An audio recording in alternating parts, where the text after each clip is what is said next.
du monde, compost intoxiqué, il pleut des subventions, chez moi tout est sec.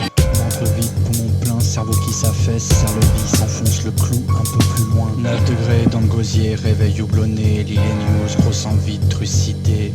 Matin, congé classique, du rêve à l'agacement, boîte aux lettres, trêve, crève. Objet, angoisse, monnaie courante. Sujet, vacances au salon, prolétaire en collant. Parasol dans mon verre, mère fond d'écran. Fond sonore, voisine qui gueule encore. Qui gueule encore. Oh, oh, oh, oh. Qui gueule encore. Oh, oh, oh, oh.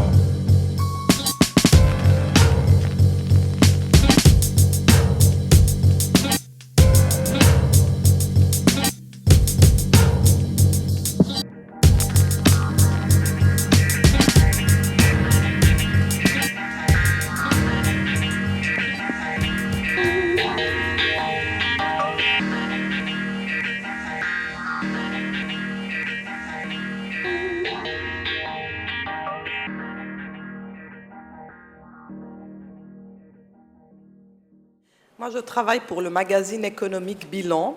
Effectivement, je suis auteur de quelques livres assez critiques sur la dérive qu'ont connue les marchés financiers ces dernières années. Tout a commencé par le fait que, fin 2009, les agences de notation ont dit que certains petits pays de la périphérie de l'Europe, dont la Grèce, eh bien, leur taux d'endettement s'était un peu détérioré. Qu'est-ce qu'ensuite a vraiment déclenché la crise? C'est qu'il y a eu une réunion entre 5 hedge funds, c'est-à-dire entre 5 fonds spéculatifs américains. Ces gens-là ont décidé de manière concertée, et j'insiste sur ce mot, d'attaquer l'euro à travers d'abord la Grèce et ensuite tous les autres petits pays périphériques. Et c'est comme ça que de très nombreux millionnaires et milliardaires se sont constitués ces dernières années grâce à la crise de l'Europe. Ce sont des faits, j'ai les chiffres, je sais de quel fonds il s'agit, de quel gérant, de fonds spéculatifs. Alors voyant qu'ils ont si bien réussi leur coup, les fonds spéculatifs n'ont pas voulu s'arrêter en si bon chemin. Ils ont continué et ensuite ça a été le Portugal, ça a été l'Irlande, ça a été l'Espagne, ensuite ça a été la Belgique, ça a été l'Italie mais dernière nouvelle, ça a été la France et même l'Allemagne. L'Allemagne, qui est le pays le plus solvable du monde, le plus solide du monde, s'est trouvé plus ou moins attaqué sur le marché de la dette internationale. De quoi est-ce qu'on parle là? On parle du phénomène qui veut que si vous êtes un pays dont la dette est cotée sur un marché, ben vous êtes complètement vulnérable à des attaques, des raids, même je dirais, des véritables raids de la part de financiers sans scrupules. Surtout, le plus important, c'est que ces gens-là ne sont pas du tout réglementés. L'Europe est en train d'être coulée par l'Angleterre et les États-Unis. Et moi, je qualifie ça d'une guerre mondiale financière. Des millions de fonctionnaires peuvent se trouver dans la rue parce que 5 fonds spéculatifs ont gagné plusieurs centaines de millions en coulant la Grèce. On assiste là à un transfert direct d'argent, d'épargne, de richesse, voilà, de populations qui travaillent, de salariés, de gens qui ont une activité économique réelle. Et cette richesse-là est directement transférée dans les poches de ces spéculateurs. C'est pas de la démagogie, c'est tout à fait techniquement explicable.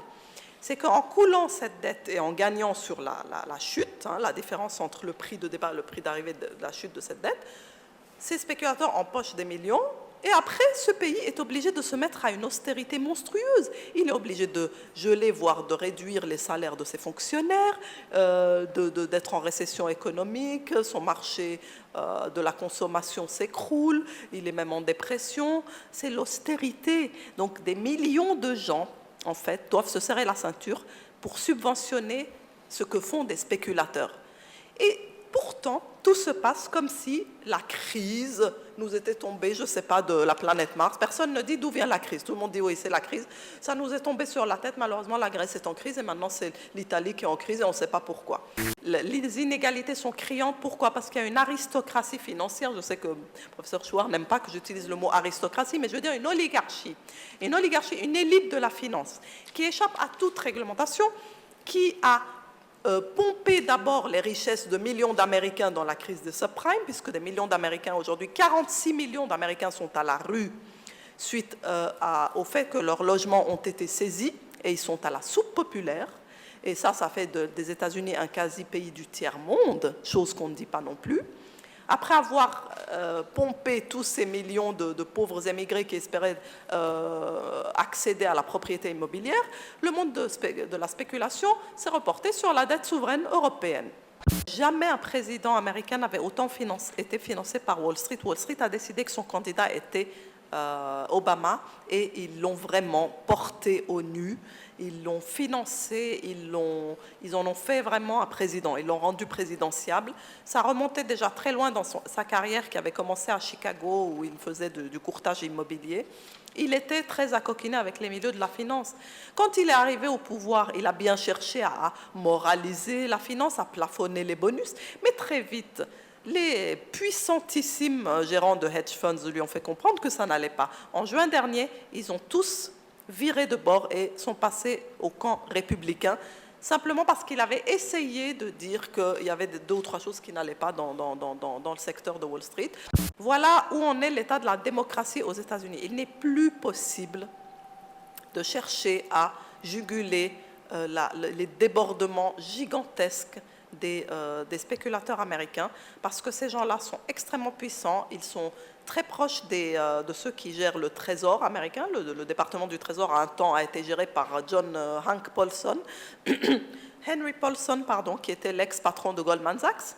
La Securities and Exchange Commission, qui est le gendarme boursier américain, a été gérée par des présidents, des anciens patrons de banques américaines, des milliers.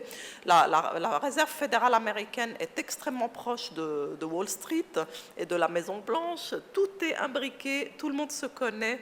Tout le monde est ami, Wall Street est partout, et ce n'est pas juste de la paranoïa, on a tous les noms, on a les montants qu'ils payent, on sait que jamais une loi ne peut changer cet état de fait.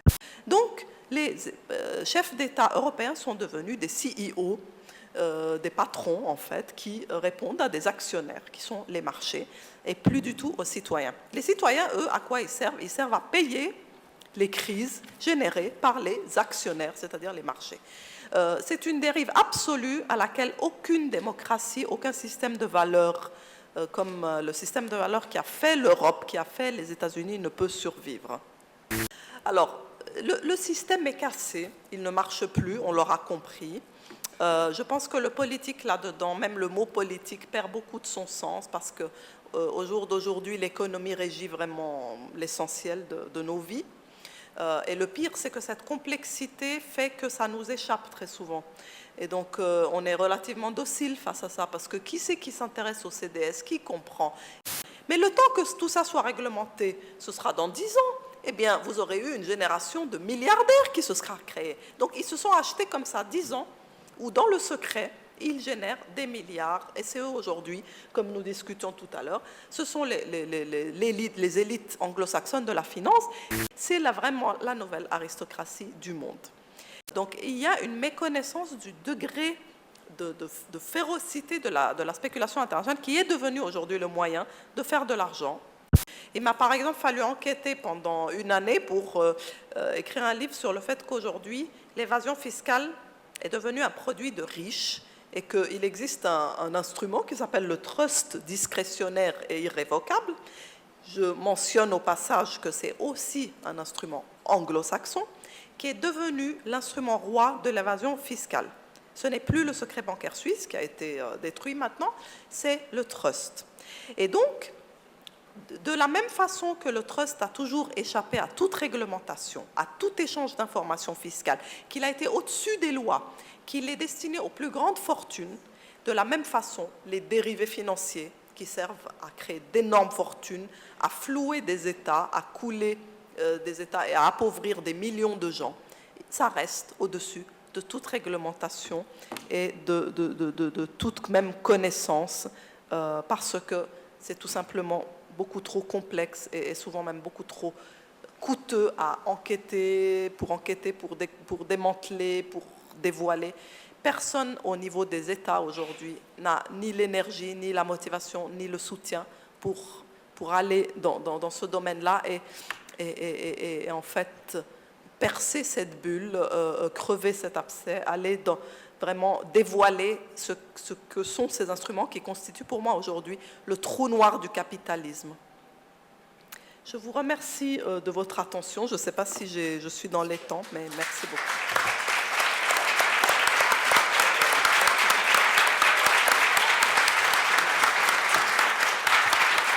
C'est bien intéressant. Et alors, ce que j'ai à vous dire, c'est très, très, très complémentaire. Le mode opératoire de l'endettement et de la servitude qui est liée à l'endettement, il a été longuement rodé dans les pays du tiers-monde avant de s'appliquer aujourd'hui aux pays riches.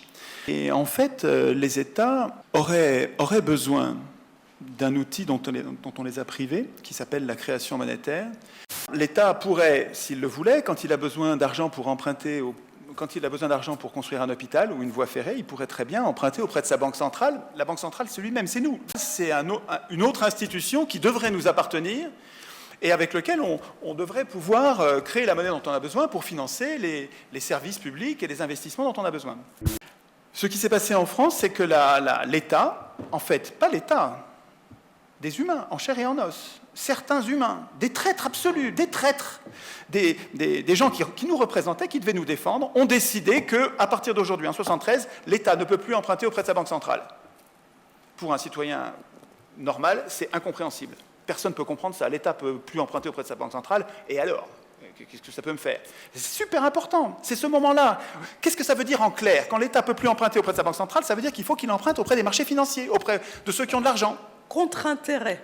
Et contre-intérêt, évidemment. Voilà. C'est-à-dire que quand vous empruntez 100 milliards au marché... engraisser les investisseurs. Voilà. Exactement. La deuxième pince, c'est d'endetter l'État. C'est de lui faire dépenser plus que ce qu'il ne gagne, plus que les impôts. Mais c'est majeur, ça. C'est-à-dire que les parlementaires se fichent de nous quand ils disent aujourd'hui « Nous avons vécu au-dessus de nos moyens depuis 40 ans », mais c'est une blague. C'est eux qui ont voté des budgets en déséquilibre. L'endettement de la France était insignifiant avant 1973, et puis, comme par hasard, à partir de 1973, l'endettement est apparu, et puis il a gonflé jusqu'à être aujourd'hui à plus de 1600 milliards. Ils prétendent que c'est par facilité que les élus ont laissé filer la dette. Ils disent ça. Ils disent les élus ont laissé filer la dette, et c'est du clientélisme, c'est de l'électoralisme, c'est pour ne pas être impopulaire et pour être élu. C'est peut-être une coïncidence que ceux qui ont permis d'élire les élus soient les mêmes qui prêtent à un État endetté jusqu'au cou par les élus qui ont voté les budgets en déséquilibre. C'est peut-être une coïncidence. Je ne le crois pas. Voilà, je ne crois pas. Alors, je n'ai pas la preuve, hein, et puis on va me dire que je suis un complotiste, que je suis un paranoïaque, comment ils disent, un conspirationniste, un fasciste, un antisémite. Voilà. Mais c'est pourtant... complot judéo-maçonnique, évidemment. Oui, voilà. C'est pour faire taire les gens qui réfléchissent. Le problème, c'est qu'en 92, cette interdiction pour les États d'emprunter auprès de leur banque centrale, donc cette privation de la création monétaire, cette pince-là, elle a été montée au plus haut niveau du droit, au niveau constitutionnel et au niveau international, dans le traité de Maastricht, article 104. Dans le traité anticonstitutionnel, il faut refuser de l'appeler constitutionnel, le traité anticonstitutionnel européen, il y avait bien sûr l'article 104 qui était repris, et on a voté non en France contre, et puis ils nous l'ont imposé, ce qui est un véritable viol, un viol politique. En 2008, en intégrant le traité de Lisbonne dans notre constitution, c'est vraiment la trahison, nous on est vraiment trahis au dernier degré par nos élus, et c'est maintenant l'article 123 de Lisbonne. Mais il faut le repérer, si vous voulez, la Grèce, et les indignés grecs et les indignés de tous les pays devraient repérer, en tout cas les indignés européens, devraient repérer ce chiffre, 123.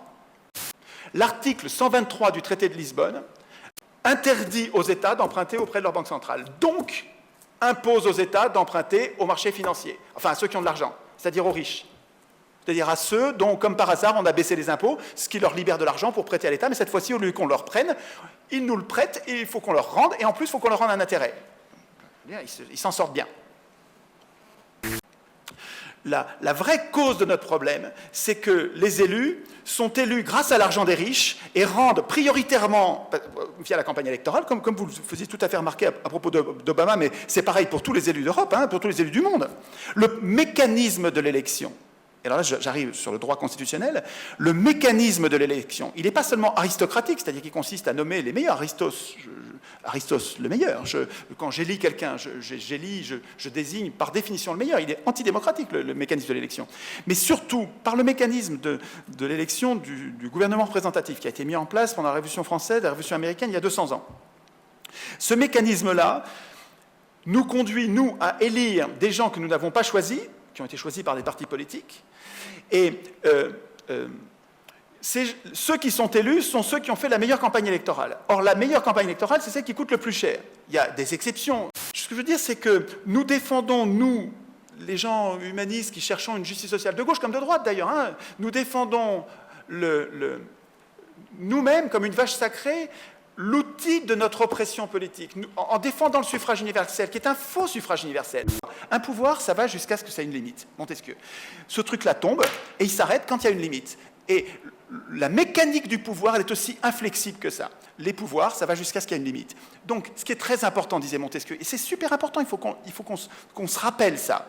Puisque le pouvoir va jusqu'à ce qu'il y ait une limite, il faut que par la nature des choses, disait Montesquieu, il faut que le pouvoir arrête le pouvoir. Et Montesquieu décrivait ce qu'est une constitution. Une constitution, c'est un texte qui est au-dessus des pouvoirs. Alors, nous sommes, à la base, nous sommes nombreux, multitudes, on a besoin de pouvoir pour faire société. Pour ne pas s'entretuer, on a besoin de pouvoirs qui écrivent des règles et qui vont être au-dessus de nous, qui vont nous dominer, auxquels nous consentons à obéir. Mais ces pouvoirs sont à la fois utiles, potentiellement précieux même, et en même temps potentiellement hyper dangereux. Alors, comment on sait ça ? On met en place, au-dessus des pouvoirs qui vont écrire le droit, on met au-dessus ce qui s'appelle un texte, et un texte supérieur, qui est le droit du droit, qui s'appelle la Constitution. Mais ce texte-là, il doit surplomber, il doit dominer, il doit contraindre les acteurs, il doit leur être absolument inaccessible. Il ne faut évidemment pas sottise dans laquelle nous sommes, il ne faut pas que ce soit les élus qui écrivent la Constitution. Le texte qu'ils craignent, le texte qu'ils devraient craindre, cette Constitution qui sert à nous protéger, nous, ce texte supérieur qui sert à tenir les élus, les gouvernements, les juges, les policiers, l'armée, la banque, les médias. Normalement, il faut prendre le temps d'expliquer ce qu'est une vraie démocratie. Et à Athènes, on a vécu ça. On a vécu une vraie démocratie. Les humains ont inventé un truc génial qui a existé pendant 200 ans. Donc, ce n'est pas un truc qui a marché pendant 1 an ou 2, ou même pas pendant 20 ans. 200 ans, c'est la même longueur que ce qu'on a testé le gouvernement représentatif. Je fais la grève du mot démocratie. Je n'appelle plus démocratie les régimes dans lesquels on vit. Les régimes. Et la cause de la plutocratie dans laquelle on vit, c'est précisément le fait que, nous désignons nos maîtres parmi ceux qui nous sont imposés par les plus riches. Et donc, c'est ça qui... Pas au début, pas il y a 200 ans, mais après 200 ans d'évolution progressive, c'est Goldman Sachs qui va gouverner toute la planète. Mais c'est programmé dans l'élection qui donne le pouvoir à celui qui fait la plus belle campagne électorale, qui arrive à mentir le mieux, c'est programmé dedans, si vous voulez. Donc ça ne sert à rien de se battre dans cette cage-là, il faut sortir de la cage de l'élection.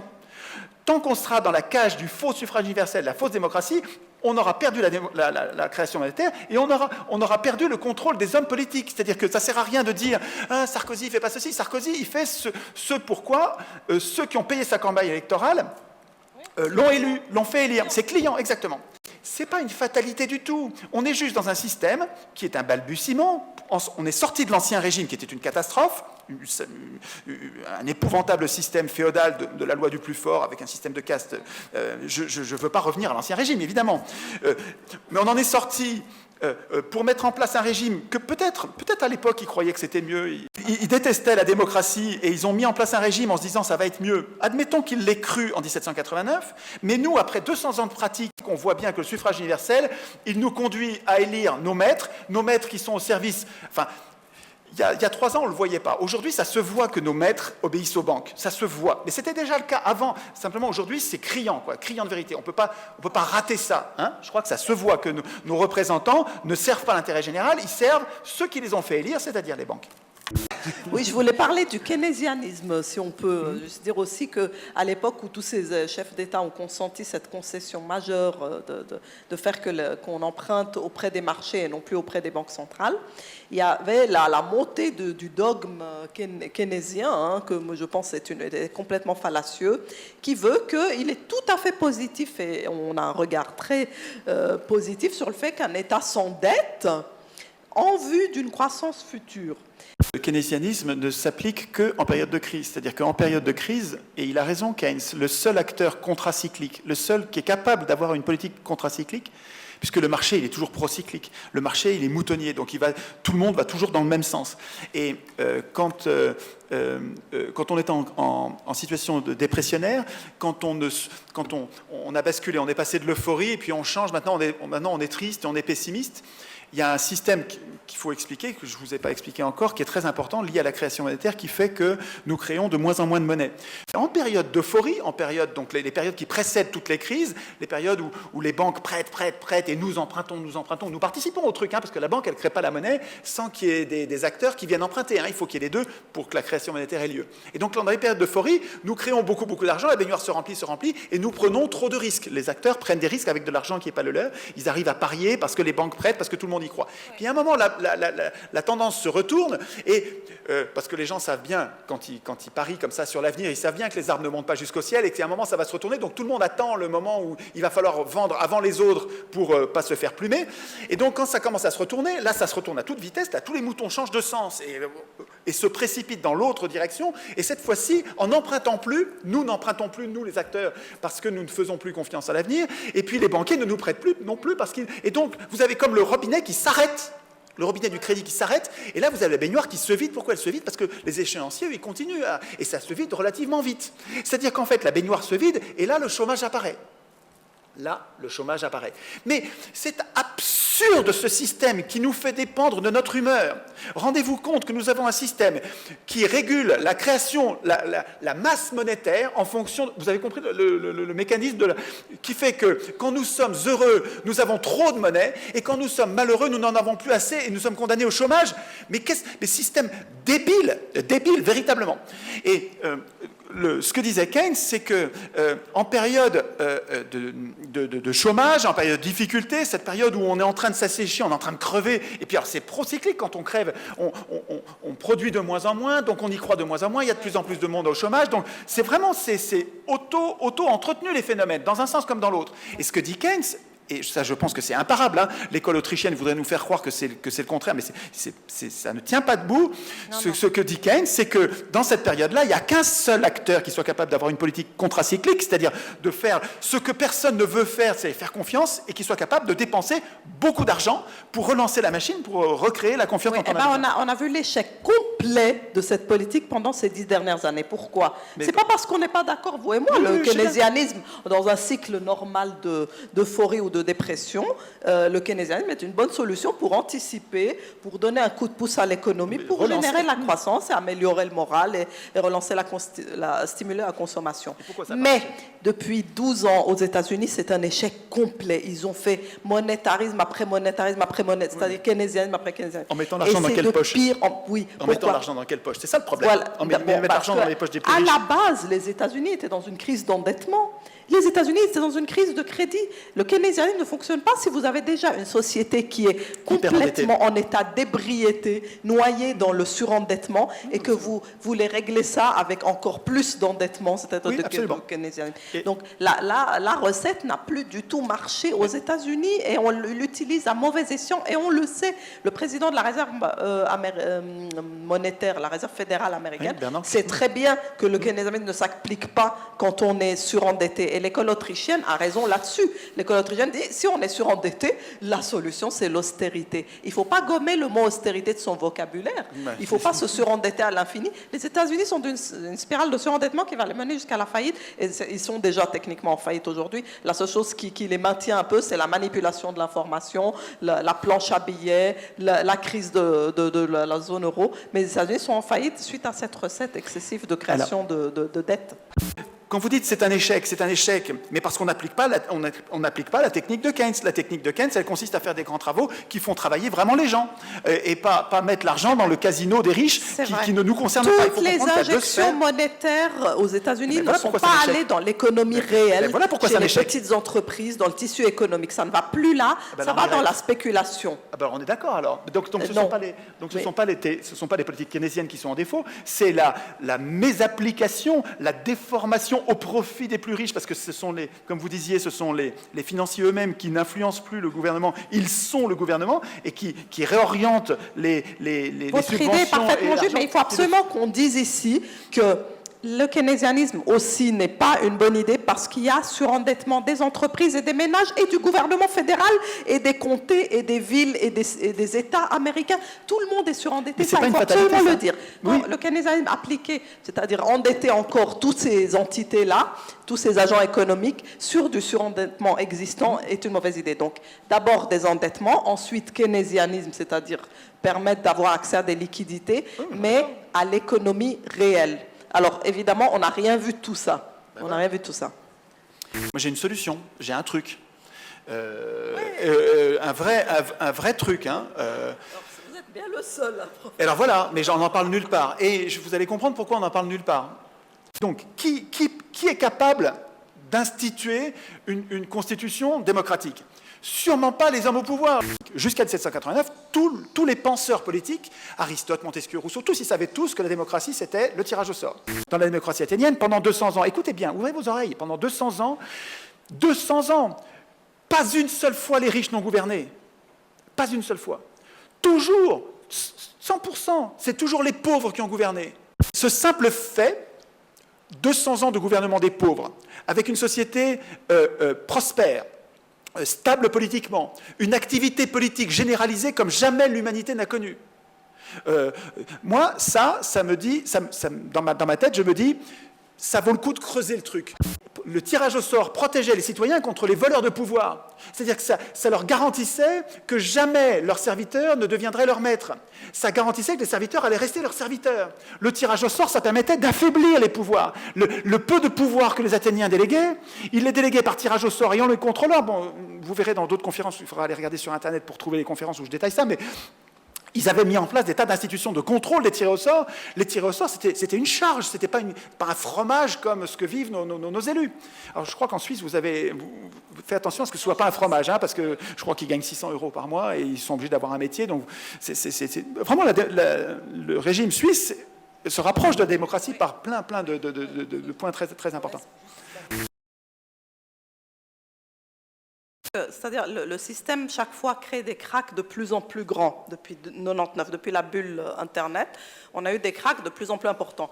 C'est le système lui-même, Étienne, qui va causer un crack majeur que nous-mêmes, pauvres citoyens impuissants, n'aurons pas pu ni prévenir ni provoquer. D'ailleurs, c'est lui, c'est eux, c'est la spéculation, etc., dans son amplitude, qui va provoquer un crack majeur. Et cette fois, les gouvernements n'ont pas un rond pour sauver le système. En 2003, c'est la guerre en Irak qui a provoqué une euphorie boursière. On a tout de suite vu sur la courbe des indices boursiers. En 2008, c'est les plans bazooka que tous les gouvernements ont déployés en se mettant en faillite pour sauver le système qui a provoqué le rebond. Ce coup-ci, là, 2012-2014, le prochain crack qui est déjà programmé, on n'a rien, on n'a plus de munitions. Donc effectivement, le système, il va s'amener à bout lui-même avant même qu'on ait eu le temps de faire les réformes qui tiennent à la profondeur, voilà, de l'imagination de voir, de concevoir. Et à ce moment-là, les moyens de paiement, non, on ne les aura pas. Mais moi, ça ne me contrarie pas parce que le système doit se nettoyer. Et moi, j'ai tous les jours des discussions avec des banquiers, des patrons de banque, des spéculateurs, même des gérants de fonds, tout ce que vous voulez. Il y en a qui sont d'accord que le système doit se nettoyer. Parce que même dans la communauté des financiers et des ultralibéraux, des riches, de tout ce que vous voulez, c'est une minorité en ce moment qui gagne de l'argent. Même les autres, ils les maudissent parce qu'ils n'arrivent plus à faire de l'argent dans ce système puisqu'il est vraiment en décomposition. Donc voilà, à l'intérieur, c'est les gangs, voilà. Et il y a que quelques spéculateurs hyper sophistiqués qui gagnent de l'argent en ce moment. Donc on est vraiment en bout de système. C'est pour ça que La soupe est pleine, l'émission de la radio se moque de moi, que je dis que tout va se casser la gueule, je dis tout le temps ça. C'est que vraiment, il y a une logique de crack et de boom, et de crack et de boom depuis 98 qui va inéluctablement mener au plus grand, au crack qui va être vraiment... Et on n'a pas de réserve cette fois. Il n'y a plus de sauveteurs en dernier ressort, les États étant eux-mêmes sur le tapis. Eh bien, c'est sur cette note alarmiste que je vous propose de terminer ce débat. Il ne fallait pas s'attendre à non, mais un quelque autre système meilleur peut-être pourrait... Un système Ah oui, il faut plus trouver une simple, solution déjà. parce que la prochaine Plus simple, crise, peut-être, pourrait émerger, peut-être. je suis d'accord, elle sera C'est comme ça. vraiment catastrophique. Alors, on peut clore le Tout se débat. paye. Ça fait 2h30. Hein? C'est long. Regardez la montre. C'est un marathon. Merci beaucoup pour votre participation. Merci.